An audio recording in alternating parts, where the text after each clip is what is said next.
महिलाओं पर होने वाला अत्याचार, ये भी एक बड़ा फैक्टर होता है। पहले भी होता आया था, अभी भी हो रहा है, और आगे पता नहीं क्या होगा या नहीं होगा। तो ये भी एक बड़ा इंपॉर्टेंट फैक्टर बनता है। इसके अलावा इसके अंदर मेल को ऐड कर सकते हो। देखिए अब मेल भी थोड़े बहुत खुश हो जाओ भाई। अब बहुत से कानून ऐसे बन गए हैं जो महिलाओं के हक में बने हैं, लेकिन कुछ महिलाएं ऐसी होती है उनका गलत इस्तेमाल करती है। अब उनके लिए कानून बन गया, ठीक है, मान लीजिए शादी के बाद मतलब उनको परेशान ना कर सके, डोरी सिस्टम से कुछ कानून बने, या शादी के बाद उनको कुछ परेशान ना कर सके, कुछ कानून बन गए।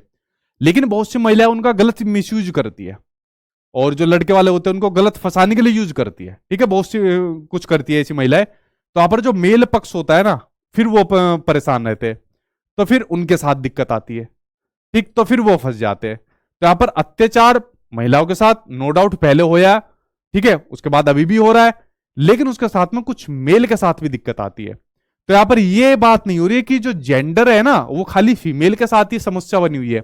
यहाँ पर जो मेल पक्ष हो रहा है ना, अब जैसे रिजर्वेशन की बात चल रही है, महिलाओं को 50% का रिजर्वेशन दिया जाएगा, ठीक है, बट उसमें कुछ मेल के लिए भी कुछ सोचना चाहिए।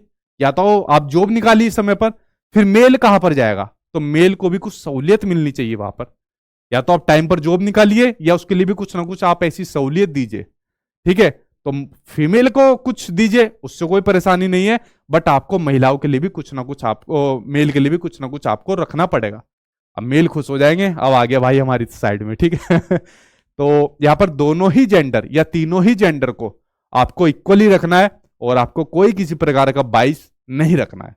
थोड़ी बहुत यहाँ पर महिलाओं के साथ चीजें एक्स्ट्रा जाएगी, क्योंकि वो बेचारी पहले से ही थोड़ी पड़ताड़ी ज्यादा होती आई है, इसलिए पॉइंट थोड़े उनके साथ गए, ठीक।